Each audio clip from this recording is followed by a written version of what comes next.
Hello, guys. So we are now in Davos, Switzerland at World Economic Forum, and here with you, Anna Tutava, co-founder of Coins Telegram, and our guest, Audrey Tang, who is currently cyber ambassador of Taiwan, and as well she was the first digital minister of Taiwan and the youngest and the first cabinet minister without portfolio in Taiwan, and she's as well a big advocate of open source and democracy. So great to have you here, Audrey.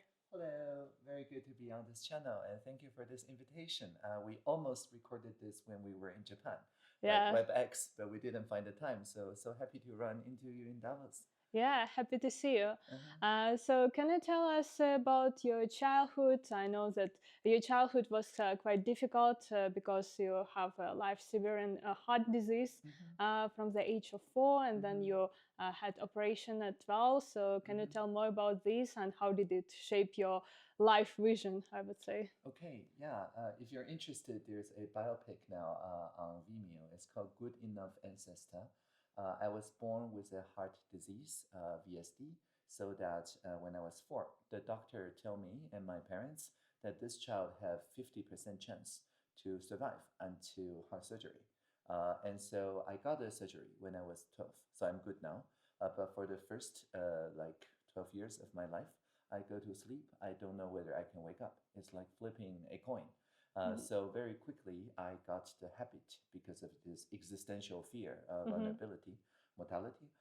I got into the habit of recording into a tape recorder what I learned that day, or write down what I learned, or after I get a computer when I was 8, type in what I learned, or after the internet publish what I have learned. So I get into this publish and then perish habit, Mhm. so that if I don't wake up, doesn't matter. People can just use whatever I have learned. So I'm not afraid of death Mhm. because I have in the public domain everything I have learned. Mhm. So I don't claim copyright or anything like that. You don't have to wait for 75 years.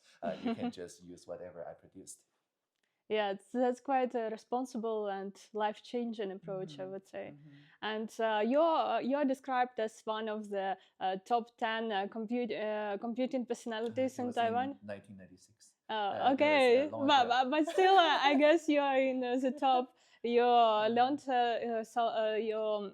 yourself how to code mm-hmm. at the age of 8, and Mm-hmm. I read that you did it even on the paper. So Yes. why did you have that interest to start coding? What did you see in that? Yeah, so I was very interested in mathematics very Mm-hmm. early on, but I don't like calculation. Mm-hmm. And so I was very proficient with a calculator. Mm-hmm. And then I read on the bookshelf, there's something like a computer, which is like a calculator, but you don't have to press the button. You Mm-hmm. just press once. They remember how to calculate and does that for you from that point onward. I think like, well, this is super calculator, Mm-hmm. but I don't have one at home. Mm-hmm. So I just took an A4 paper, use pen to write QWERTY, which is much more keys than a calculator. Mm-hmm. And then I wake up, I use eraser, erase the top of the A4 paper. I type randomized timer enter, and then start programming basic because the book was in basic Mm-hmm. back then. So did you read the book and then I you? just write with pencil, Mm-hmm. write what the output would be and Mm-hmm. simulate how the Wow. computer will think. It's called computational thinking nowadays. Mm-hmm. So I programmed this way for quite a while. Mm-hmm. After a few weeks, my mom was like, "Yeah, maybe this is not just a passion hobby for a day. Mm-hmm. Maybe this child really needs a computer." And so Mm-hmm. they got me a personal computer. Yeah. So, what were your first developments Hmm. in Yeah, childhood? Did you build any apps yeah, or yeah, maybe games or yeah, something yeah, like yeah. that? I was very interested in mathematics and how to teach mathematics. Mm-hmm. So I think one of the first program I wrote on a real personal computer was a game to teach fractional. So that it's maybe a number line from 0 to 1, Mm-hmm. and then you see some balloon. And then you can type, oh, maybe this is 1/2, 1/2, Mm-hmm. enter, and then a dart goes up and miss the balloon, and then you have to guess, oh, maybe it's 3/5 instead, and so on. So you Mm-hmm. inch toward the balloon. So this is to teach, for example, 3/5 is the Mm-hmm. same as 6/10, and so on, right? So you can visualize the balloon and so on. So I did that when I was 8. And then I would just go to Guanghua Market. There's many video games, so like Super Tetris and things like that. And then, but I don't buy those games. I look at how people play. I go back home. I code up the clone of those games. Oh, so you coded those games yourself? Yes. Okay, That's right. that's amazing. Yeah, and so then you dropped out of school at the age of 14. So, like, what did you do after? Why did you take such decision? Yeah, I dropped out many schools. I attended 3 kindergarten, so 6 primary school, and then 1 year of high school, of middle high. So 10 year and 10 different schools, Oh, wow. including kindergarten.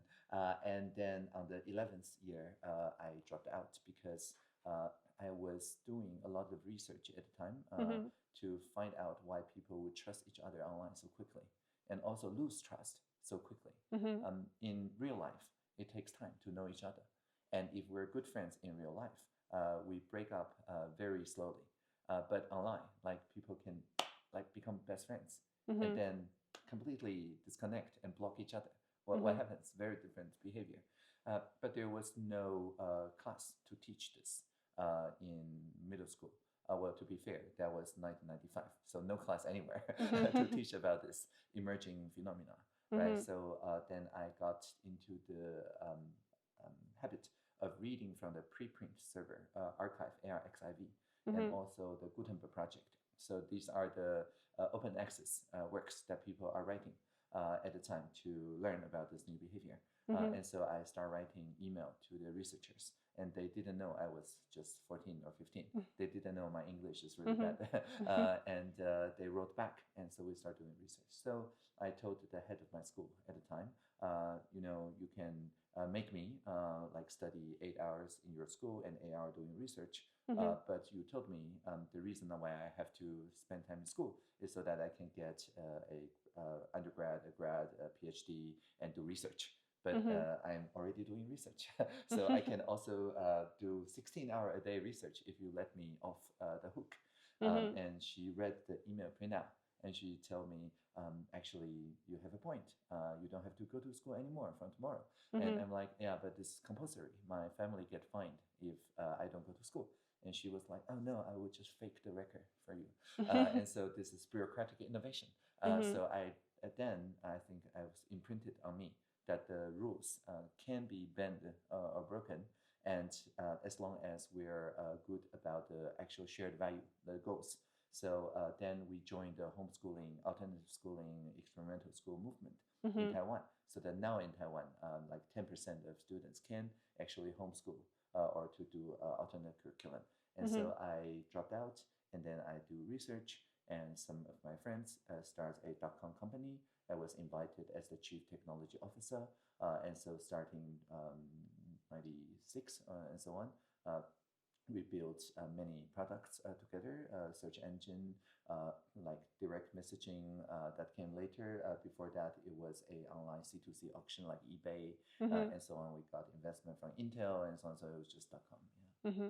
And how did you meet those friends? Just online via the internet? We were on the same bulletin board system, dial-up BBS, the modem at the time. So it was before internet. And then after internet, we migrated on internet. We had a small publishing house. We wrote some books about how we learned computer programming and so on. So it was initially a publishing house. And then I volunteered to build e-commerce on top of that publishing house. And so I was just 14. So I joined very quickly, and then it pivoted into a software publishing house. Yeah, that's really impressive. And can you tell how did you get eventually into politics? How old were you then? Yeah, so in a sense, I'm always in politics, right? Because back in the day, the internet itself was a very political place. I joined the World Wide Web development, the Blue Ribbon campaign. Everybody turned our website black to fight for freedom of speech online, anti-censorship. And I also organized like the Perl mongers for people in Taiwan to learn the language Perl together in a mobilizing way.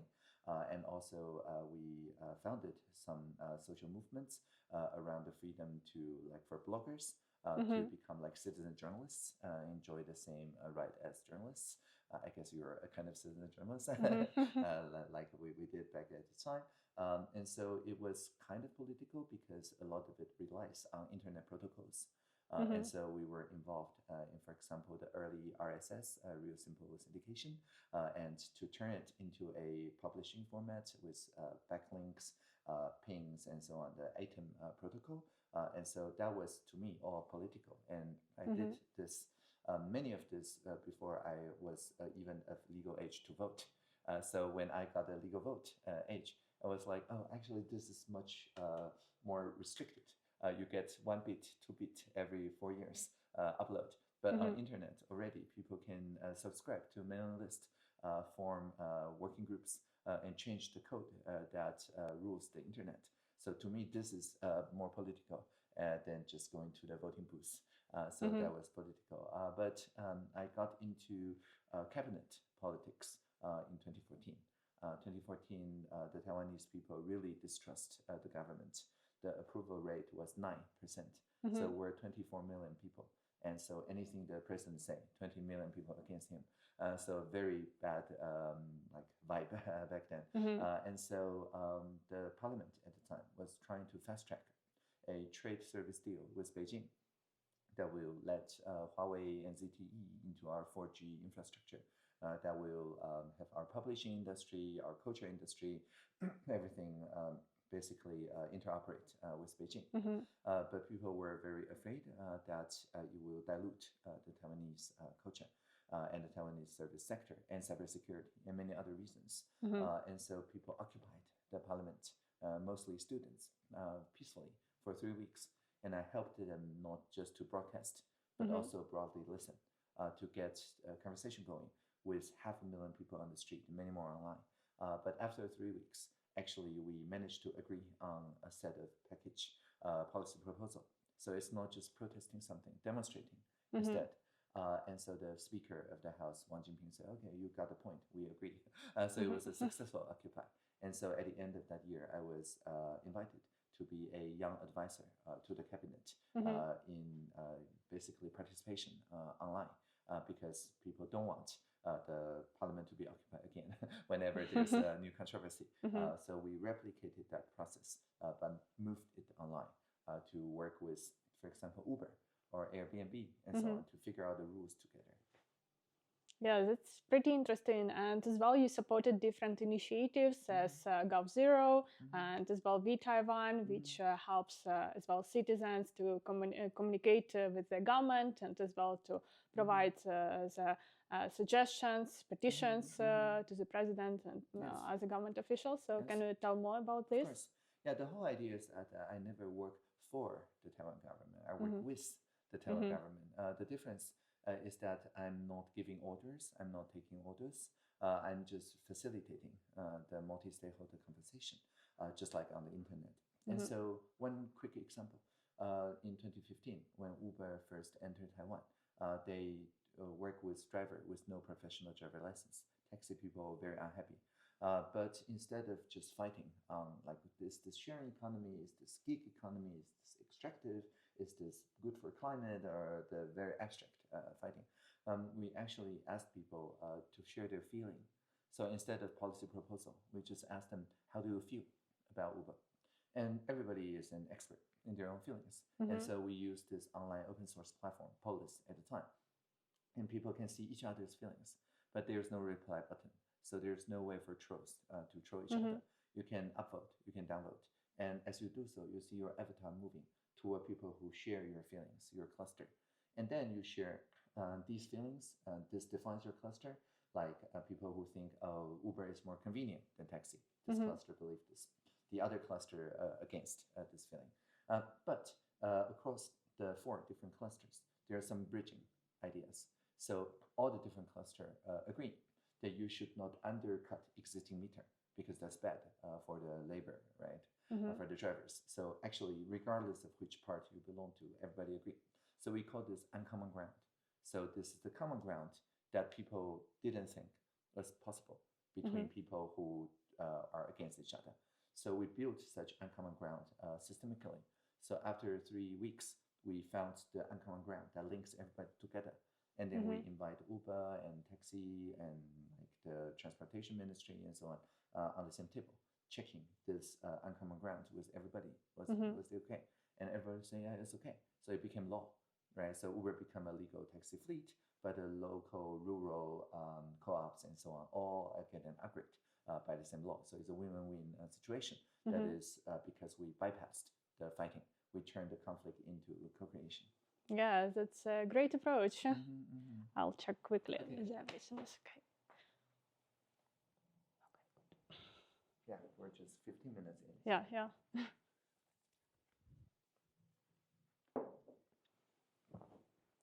And you as well quite early discovered Bitcoin and blockchain technology. Yes. So can you tell more about Even before this? Sunflower. Right? Yeah. So in 2013, I was already consulting for 1 Bitcoin per hour. So my clients like Apple could not pay Bitcoin. So I get just fiat. So if you look at my GitHub, there's some pull requests on EtherCalc where I say, thanks for the like 1 Bitcoin for this pull request. I work on it for 1 hour. I charge for 1 Bitcoin. But if you look at the wallet, it's empty because the clients just convert to 100 or 200 euro at a time and then just wired my PayPal. Right. So I never had any Bitcoin, but because of Bitcoin, my consulting rate gets higher and higher. And how did you discover Bitcoin first? I just read a white paper. Back in 2013? Actually, even earlier, I believe, because around the turn of century, I was working with the Freenet project, the White Rabbit, that is trying to build something like Tor today, but with a storage layer like IPFS, so that people can safely and circumvent censorship for whistleblowers and so on. So I did translation, advocacy, and also look at the code. And then through that, I got into this community. They call themselves cypherpunk at the time. So like the very early people who believe that cryptography can redefine power relationships so that even very large company or very large state cannot call us people into surveillance. And there was a popular conversation around that time that whether cryptography should be treated like arms sale, like export control, right? The crypto wars. And we were advocating like pretty good privacy and so on. That should be like a matter of speech. And so I was involved in all this. And so many of those ideas come together and became Bitcoin. So I was already immersed, I guess, in that community. So when Bitcoin happened, I read it just like any other white paper and downloaded a node and started mining, but I didn't mine any block. So why didn't you mine? No, I just run it on the laptop. Okay. I ran for a while. Didn't mine. Didn't win the lottery at the time, and because it's running on a laptop, very electricity consuming, and people then shifted to much better hardware for mining. So a laptop can't do much then, and so I stopped mining. And did you buy any Bitcoin at that time? No, or do you hold currently any cryptocurrency? Well, just for fun, to understand, I think I first got some Tezos. And then some Ethereum, and I do have now, of course, a ENS OGT that box because I want to try the .box Web 2, Web 3 bridge, ENS DNS bridge. So I have to have some coin to try those things out, but I don't have a lot investments. I never saw it as an investment vehicle. Why not? Because to me, it's just like when I got a personal computer. I thought it's just a way to do a supercalculator, right? I can write programs and learn things. So it's not a video game machine to me. So while other kids are playing video game, I understand it's a lot of fun. But for me, reverse engineering video game and programming, that's even more fun, right? So for me, although speculation, I think a lot of fun. But to reverse engineer, like why do people get into the mentality of speculation? Even more fun. And you don't need Bitcoin to do this part. And do you hold any Bitcoin or no? So I think I did buy some Bitcoin just when I was trying out the exchange, but I think I transferred all of that to one of those stable coins. Mm-hmm. So again, just to try out the stable coin flow, Mm-hmm. because I think it was during the time when the various different L2s are trying out the interoperability protocol to Mm-hmm. automatically find exchange and swap and things like that. So I was curious, so I tried a little bit, but I didn't put any non-trivial amount of money in it. So you still believe in fiat? No, I don't believe in fiat either. I believe in human relationships, social Mm-hmm. capital. So I don't hold much fiat either, right? Mm-hmm. So anything I earn, I spend it on creating common social experience. Yeah, Yeah, that's pretty important. yeah. And Probably the only thing that's worth anything now after the automation of many of the work. mm-hmm. And what do you think about meme coins? Mm. Yeah, I think these are fun. And I think these are ways for the people to feel like we're in it together, right? It's Mm-hmm. a instant mobilizer. Before the meme coins, it was difficult to get a cause like Sci-Hub or something Mm-hmm. to many people at the same time. So I think it is a decentralized way to start movements, to start memes, to start Mm-hmm. like instant ideologies, just add water Mm-hmm. together. So I think it's a way to get an idea popular, and it's one of the most transporter way to do that. Mm-hmm. Yeah, and actually, I watched one of your interviews, and Uh, you were telling about that during COVID in Taiwan, you created like a yeah, meme with Shiba Inu yes, for people to remind them to to wash wash their hands. hands, Yes. and it reminded me like a meme Shiba Inu. Oh yeah, no, it was. I was very much into mimetic engineering. It Mm-hmm. was just not through coins. It was through uncommon ground.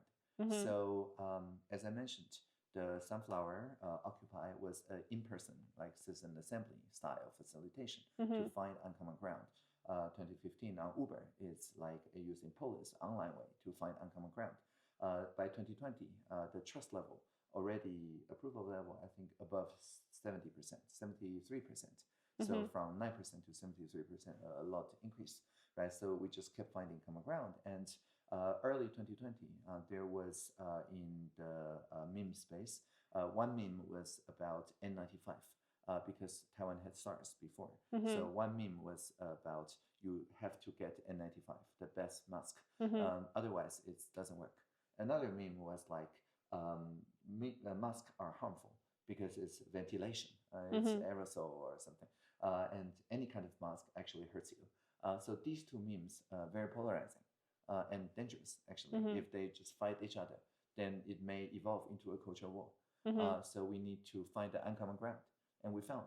So in 24 hours, we pushed out this meme of a cute Shiba Inu putting her paw to her mouth, saying, Mm-hmm. "Wear a mask to remind you to keep your dirty unwashed hand away from your face." Mm-hmm. So when people see it, laugh at it, they become depolarized, Mm-hmm. and both sides agree. That's why it's uncommon ground. And we measured tap water usage. People actually did wash their hands much more after Mm-hmm. this meme goes out. So we don't have a fight. And Mm-hmm. we also use radical transparency. So like a scoreboard of where near you are the mask storage, the visualization of mask availability. Mm-hmm. And when a MP, data expert, asked, actually this distribution not very fair because she was combining OpenStreetMap layer Mm-hmm. with the availability layer. And we were like, yeah, each person have roughly the same distance to the next available mask. We were successful, yay. Mm-hmm. And she was like, no, actually 1 kilometer away, if you have to take a bus, very different than Mm-hmm. driving. Mm-hmm. So you're creating actually an urban-rural Mm-hmm. disconnect. And so we changed the distribution mechanism just the next Thursday, right? Mm-hmm. So radical transparency enable opposition to become co-creation. Mm-hmm. Because if we don't have radical transparency, then it's just protesting. But if we do, then it is actually demonstration.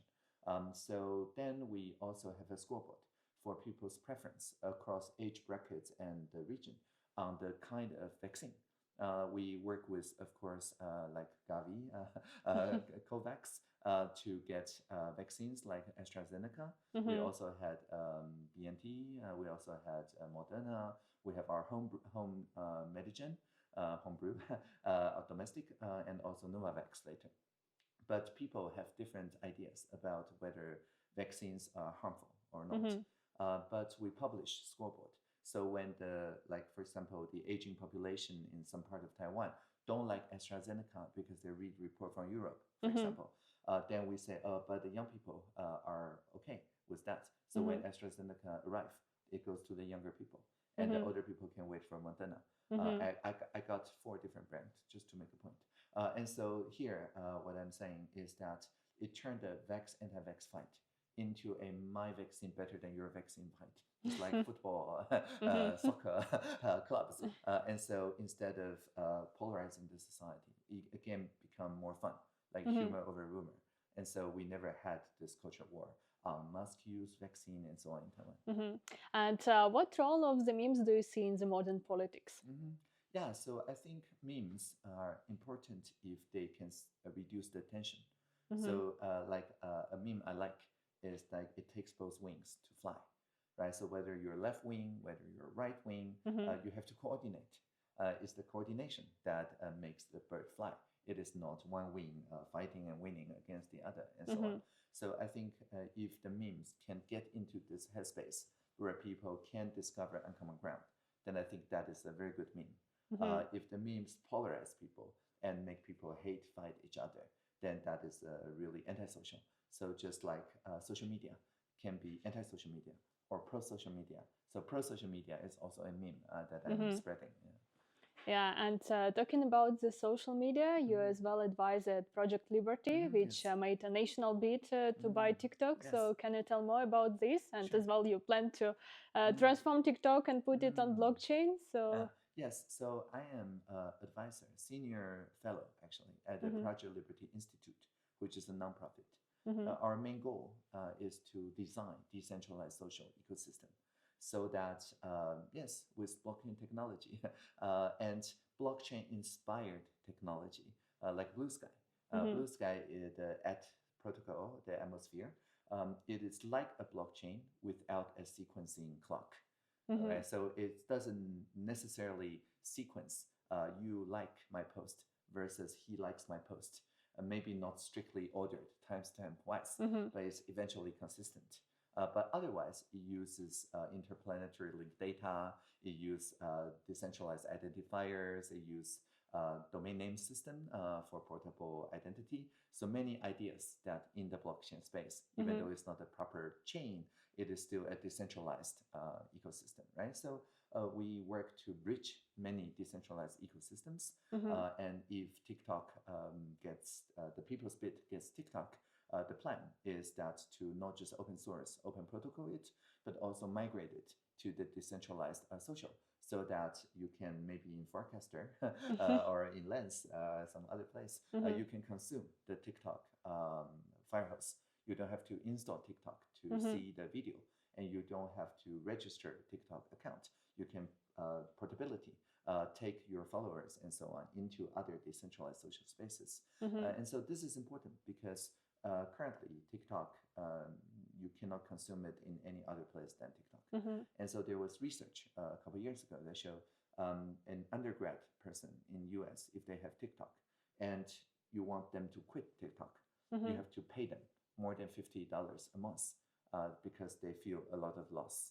However, if there is a magic button you can press and everybody, including them, quit TikTok together, then they are willing to pay you almost $30 a month. Right? Yeah, so, why so? Yeah, because people feel they lose a lot of energy, addiction, and so on. But the first person to move away because of FOMO, they lose a lot. So it's called the product trap.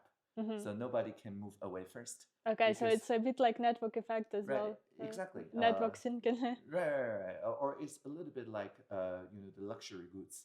Like if all your friends are wearing some luxury brand, you feel pressure to buy this luxury brand. But if you boycott, then you lose a lot of social capital. But if everybody else also around you boycott luxury brand, then actually it's much better for everybody involved, right? So I think in decentralized social is one way to shift this conversation. It's not about boycotting TikTok. It's about boycotting, I guess, moving away to some better experience, but still keeping your connection and your videos. And so giving people a choice.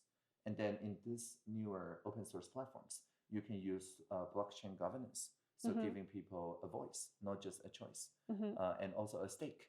So people can say, okay, I upload this video, feel free to use it, monetize it, but this is my condition. You have to do attribution or to offer me some governance potential or to give me a cut or something like that. So the term of service is defined by the creator, not by the platform, right? So all this is part of the people's bid. And so now it's going okay, I guess. I think the world now knows that this is not just about a few billionaires taking over another billionaire's property or something like that. This is about giving people a voice, a choice, and stake. And currently, TikTok has been banned in the US. What do you think about From that? App Store and Play Store as we speak. But if you already have TikTok, then you can still keep using it. Only with VPN, I guess. No, I think because I see the screenshots of people that they can't use TikTok anymore in the US. But after I think 14 hours, the same screenshot says, "Thanks to President Trump, we're back." Okay. Okay, so they did go dark in US for like half a day before the inauguration. But then President Trump signed executive order, giving them 45 more days. But then at the end of that, they really have to sell. And so now negotiation is ongoing. Yeah, so as well, Elon Musk proposed to buy TikTok, and as well before Eric Schmidt as well talked about buying TikTok. Mr. Beast. Right? Yeah. So do you compete? People. Do you compete with them for buying and TikTok? Also, I think President Trump also said the U.S., like the nation, the federal government. So I think there's many different angles, right? So if the U.S. owns 50%, that makes it like, I don't know, voice of America-ish, like, right? But on the other hand, what the people's bid is saying is that it's compatible with all these different proposals, because what the people's bid cares about is the decentralization, right? So no matter who owns the shareholding structure, as long as it is federated into the Fediverse and into the atmosphere, into the decentralized social networking protocol, then people who are not Americans, maybe people in Taiwan, right? They can design a different front end, different experience, but still interoperate with the content. And I think that's very good, because when I was Minister of Digital Affairs, I say that it's not about content. It is about the app, the remote control by Beijing, right? So, but if you consume the same content, the same people connection with a open source client, then no way for Beijing to remote control the programming of that. So with Project Liberty, do you plan to co-own with other shareholders TikTok? So as I said, the Project Liberty Institute is the nonprofit. So we're not the shareholder. We designed the decentralized protocol. And then Frank McCourt, O'Leary, and the other people in the People's Bid basically put together a bid. So they do the so they the put the funds together to buy out. They do the money stack, and then we do the tech stack, basically. Interesting. And in what do you see the value of decentralization and blockchain? Yeah, I think one of the main value, if you consider TikTok as a quick example, it means that people can experiment with different algorithms. I mean, before 2016, many social media have an algorithm that maximizes for example, the 5-star rating, right? You want to maximize the quality of content. You want to maximize the connections made on the platform.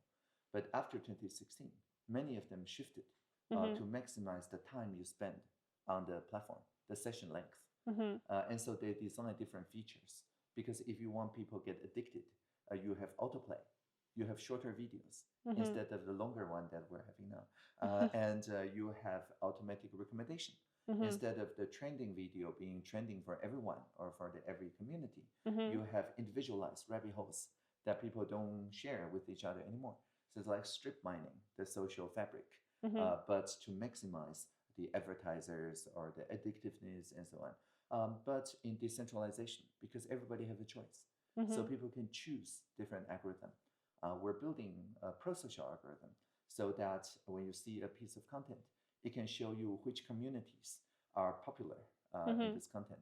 So you have a common feeling like, oh, this community and those sub-communities are coming together because of this comment. Like if I like science and I like a cappella, maybe I can watch some a cappella science that bring those two community together. And then if there's divisions in this community, it can have a balanced reporting.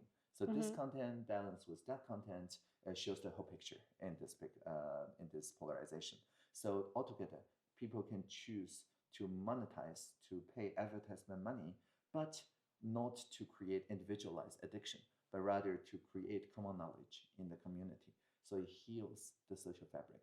So decentralization offers these kind of pro-social algorithm the chance to prove itself because people have the choice to switch, like on Blue Sky, to switch from a different feed, different algorithms. So this algorithmic choice, I think, is the best thing that decentralization brings because the publisher can no longer determine the consumer's experience. Yeah, and do you plan as well to launch the token to reward people for the use of TikTok or something like that, to reward for their content? Yeah, I mean, because it's decentralized, so people are free to use tokenized platforms to do content storage or to do creator, as you mentioned, kind of meme coins around creators and so on. So all this is good. One of the implementations of the decentralized networking protocol happens on frequency. And frequency does have tokens, but it is not meme coin. It is just to represent the capacity throughput of network capability. But there's many different designs in the space. And because it's decentralized, so many different tokenomics can coexist in the same decentralized social ecosystem. And as well, what do you think about current existing emerging decentralized social media? Like you mentioned, Lens. I know you as well use Blue Sky. Yeah, Farcaster. What do you think about those? Yeah, I mean, Vitalik, when he was in Taipei in the Asia Blockchain Summit, made me register Farcaster. Yeah, and so I'm on Farcaster as Audrey Tang. And then I'm seeing a lot of bridges across all these different ecosystems. Blue Sky is interesting because it's almost entirely mainstream now. Right, so like more than 24 million people, more people than Taiwan, are on Blue Sky. Still, vast majority host their data on the Blue Sky instance. And currently, there's no switching between the indexer. Blue Sky, as you know, people can host their own personal data storage, but there's only one master index that converts those different storage into one file host. So that's the relay. And so I'm also advising the Free Our Feeds, freeourfeeds.com, which is an independent relay. So it's a crowdfunding public interest foundation that wants to build an open source relay so that Jay Graber, the CEO of Blue Sky, also said it's a good development because then if Jay's shareholders force Jay to make the indexer worse for people not paying, for example, then people will just switch to this open source alternate relay. So it's like what we did in Taiwan. Gov0, G0V, registered g0v.tw as a domain name. So for all the government web service, something.gov.tw, we can fork it into something.g0v.tw. And so same service, but open source. And so if people do not like the official government service, then they can switch to the Gov0 site. So we started doing that since 2012. And so the fork is not really protesting. It is demonstration, how can do it better. And then if the mainstream wants it, they can merge it back. So it's a friendly, symbiotic relationship. So Free Our Feeds is now making this alternative happen with the Blue Sky Relay. And my hope is that it will bridge not just at protocol, but also ActivityPub, also DSMP, also maybe Farcaster, why not, Lens, and so on. So that no matter which part of the Fediverse or atmosphere you're in, you can share this relay. Yeah, and as well, if you're told that you're coming closer to the buying out TikTok, so what's the timeline for it? As I mentioned, President Trump with the new executive order gave 45 days to settle that particular dispute, Mm-hmm. right? So, and it's probably 40 days left. So yeah, it's very interesting to look at poly market. It just changes every day. Yeah, it will be probably the first decentralized social media with such big number of users. And it's interesting how it changes the conversation. When people know they have a choice, then they become much more imaginative on how decentralized social can empower creators. When there is no alternative, it becomes zero sum. Like who wins the board, who wins the algorithm design. Like people have to settle on one single truth in any platform. Otherwise, it's boycotting. But if it's decentralized, as I mentioned, it's boycotting. It's let's migrate to this algorithm, to that algorithm, because we keep the same content, we keep the same social connections. And do you think that other platforms as well will tend to decentralization? Well, I mean, to some degree, like Threads.net already decentralized through ActivityPub.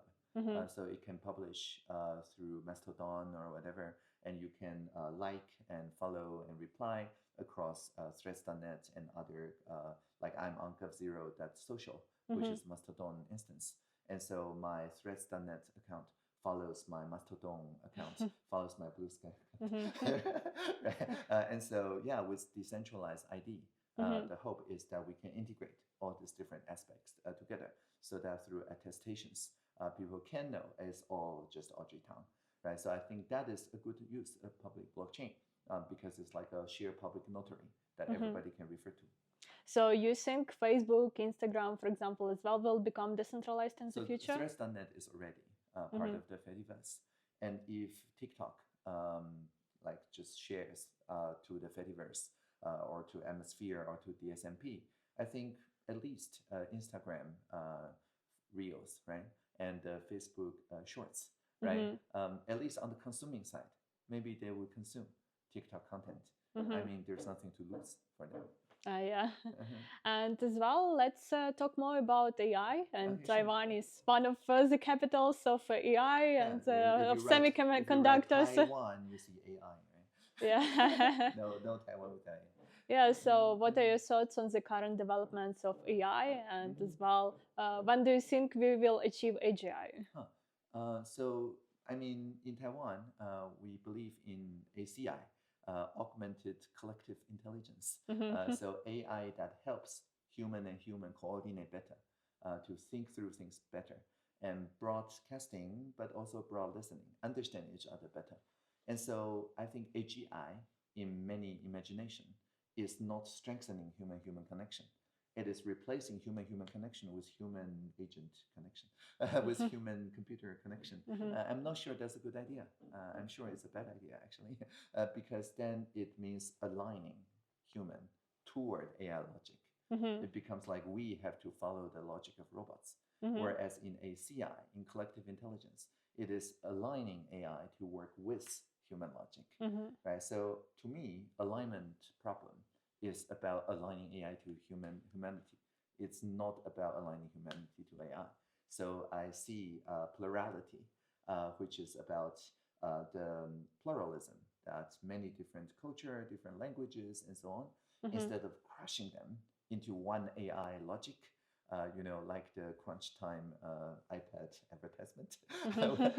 We should build technology that regrow, regenerate, reforest the social fabric, like playing that crunch time advertisement in reverse. So that's plurality. So instead of singularity, which is compressing humanity experience into AI, I advocate for plurality. And plurality is one part, like the decentralization, democratization part. And I think Vitalik is now calling it also defense acceleration, right? D/AC. The idea is that we should focus on the part of AI that is more defensive.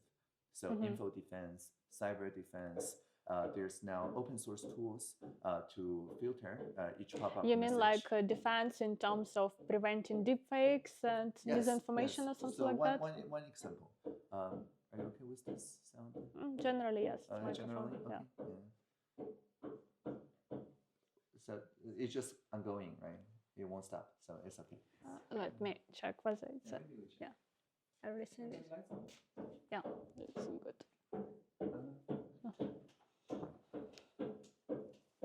Okay, let's continue. It should be fine. We have okay, microphones. okay. Yeah, okay. So maybe let's do a like new segment. So maybe you ask your question again. So what do you mean by the defense acceleration? Do you mean like preventing deepfakes and misinformation? Mm-hmm.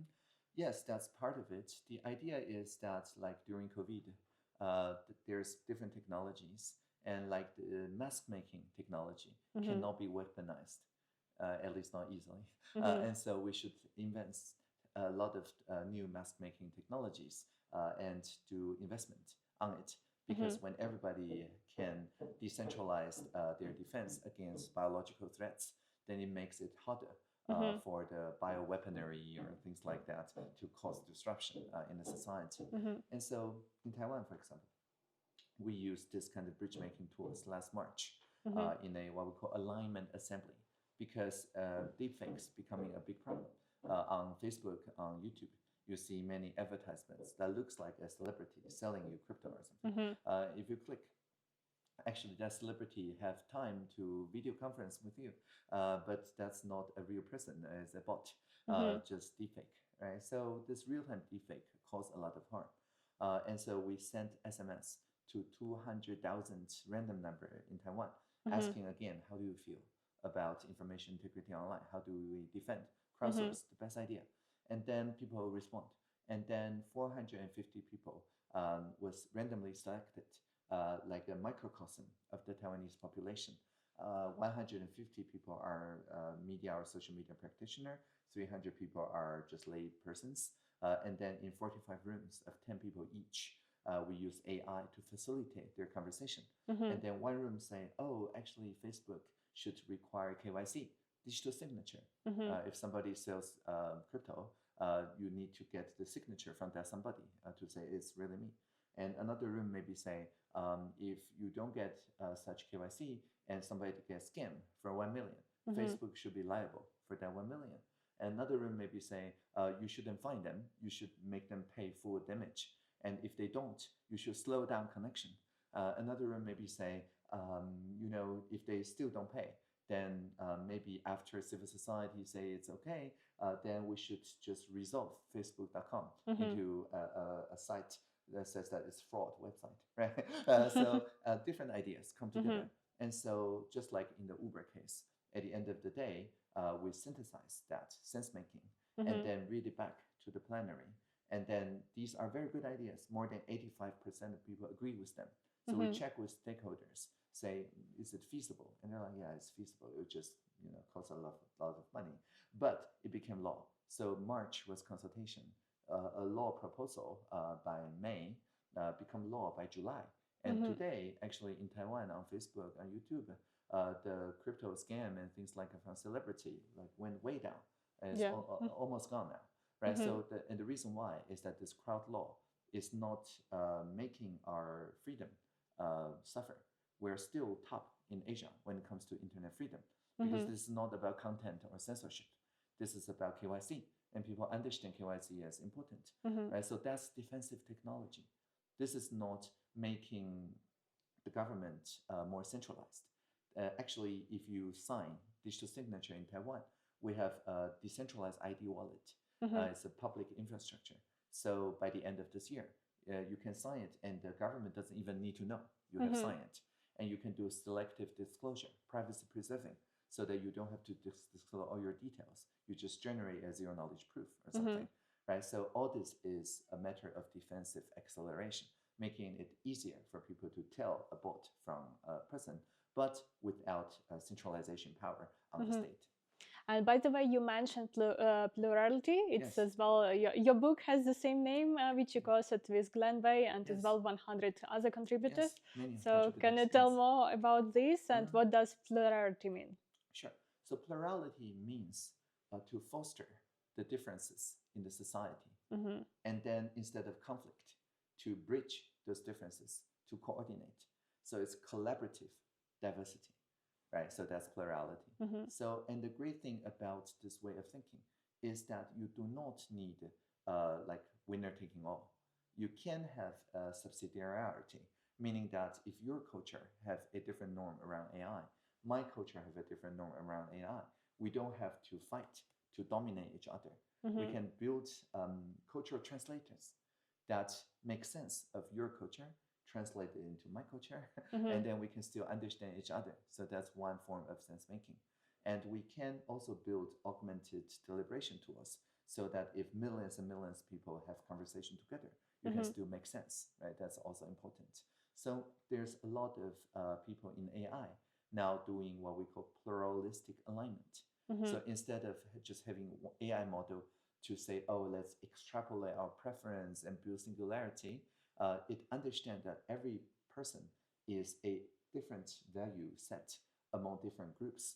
I have a different value set among my family.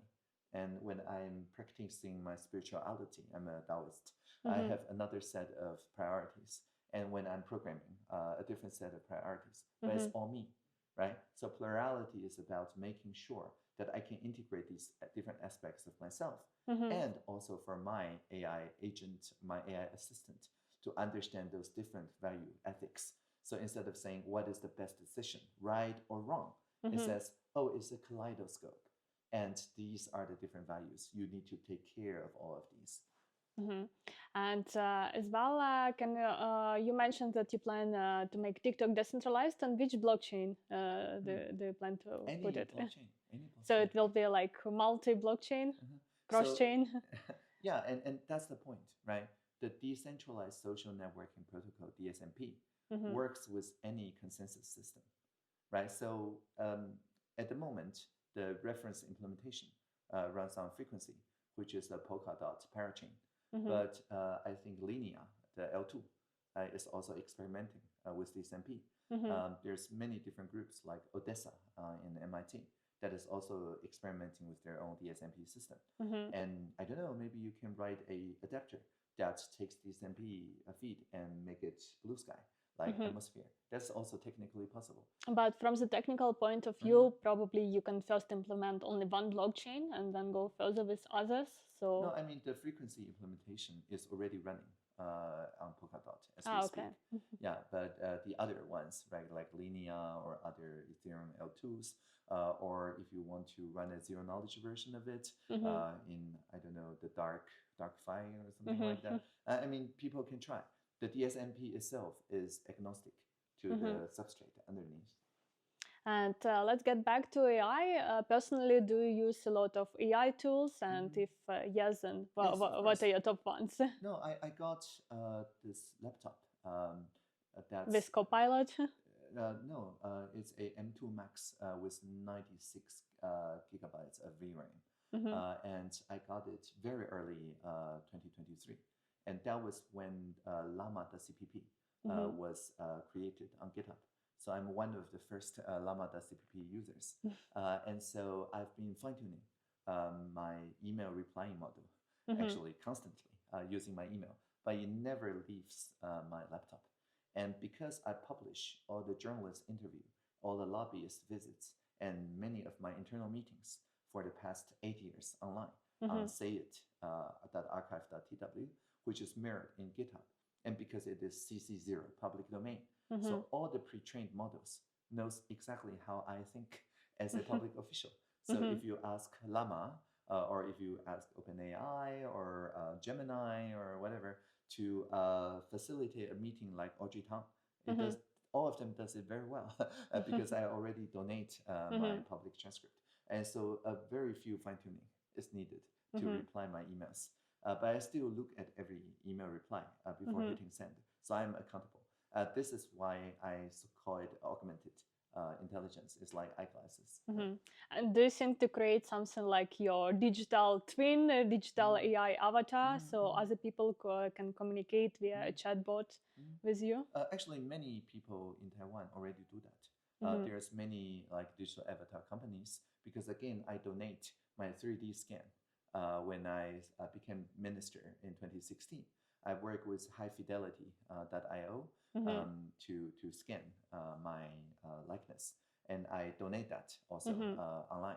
So there's many digital twin makers in Taiwan that just took my model Mm-hmm. and my language model and my acoustic model and synthesized Audrey Tang. So it's actually a very popular thing. Yeah.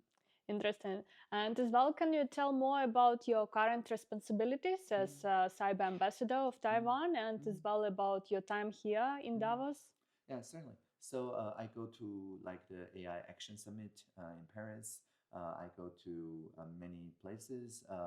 Actually, I went to 20 different countries in 3 months.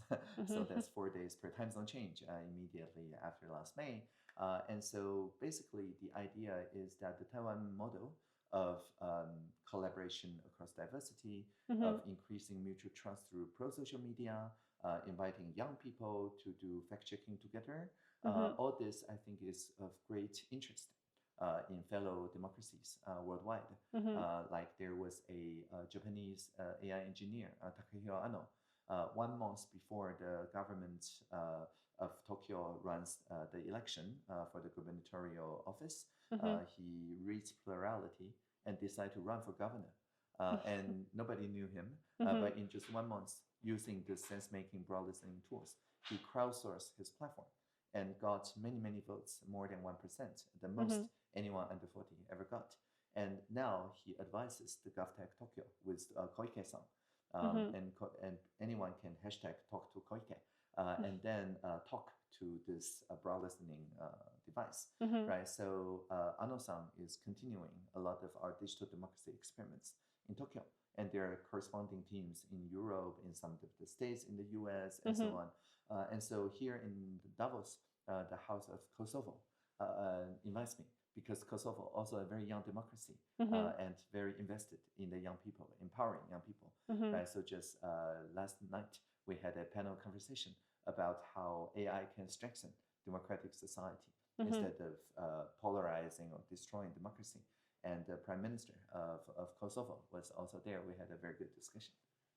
Interesting. And what other countries do you see as the most advanced in terms of proliferating democracy and most digitally advanced for the collaboration with the citizens and to have a dialogue with the citizens? To be fair, many of the most successful experiments are in the township level. Right? So like when we are doing the Uber conversation in Taiwan, the Kentucky has this town called Bowling Green, was also using Polis to do this kind of broad listening and collaborative sense making. And far as I understand, the mayor of Bowling Green now is also doing another round of dialogue. So there's different towns, different cities, different districts. Like in participatory budgeting, we learned from Porto Alegre in Brazil more than a decade ago. The citizens' petition we learned from Reykjavik, that was in Iceland. And during the Occupy movement, Barcelona and Madrid with Decidim and Council all have very good internet democracy. And so I think this is not about one country versus another country. This is more about one city like Tokyo and another city like Helsinki and so on, doing this work in a way that is like tentacles, like the internet projecting on the different generations in these different cities. And my role as cyber ambassador is sharing the good practices, cross-pollinating, so that our tools become interoperable. And people in the crypto space actually funds some of that interoperability experiments. The MetaGov project is now also funding the interoperability between the deliberation projects that I talked about. So I think it's very good that people in the blockchain space are also like cities or city states. Yeah, it's like Balaji's the idea of network states. Yeah, but not just individual network states, but interconnected, like network societies that can share some of those tools and culture together. Yeah, and as well, you told that you helped Ukraine when you were the minister, that like you sent computers from Taiwan, and as well in Ukraine we have as well the Ministry of Digital Transformation. So what do you think about the developments in Ukraine, and have you cooperated as well with the government on some other initiatives? Yeah, we sent power generator, laptop, and so on to I think Lviv and many other cities, and we learned a lot actually from Ukraine on how they very quickly turned something that is more on-premise into something that's running on the cloud because of the war and cyber resilience. Like I remember just watching the Kiev Independent, the website, and the daily broadcasts, the use of low Earth orbit satellites to keep the communication going. I think all of this is tremendous, and Taiwan stands with Ukraine, of course. Thank you for the support. Of course. And then, because we are in similar situation, our subsea cable can be cut anytime, and was cut actually many times during the past year. We also invest in low Earth orbit satellite connectivity, middle Earth geosynchronous orbit. We also learn from DIA, the super app, the importance of having interoperable digital services. Do you have similar one in Taiwan? During the COVID, we used the healthcare app as the super app for government services. The thing though is that it's centralized. So if we lose the data centers, then that becomes a problem, right? So we also need decentralized backing up resilience. And we also learned from cryptography that if we back up in a way, it's like threshold signature, right? If we back up with erasure coding in 5 different jurisdictions, and you need 4 pieces out of 5 to piece together the service, then it decreases the risk and so on. So we learned a lot from the cryptographic way of thinking. And then we also have a decentralized wallet for identity proving. Again, that learned from the DID work, like the ZK Sync era work that Argentina, Buenos Aires, the city, was doing, right? I think that's a very important precedent for us to interoperate with.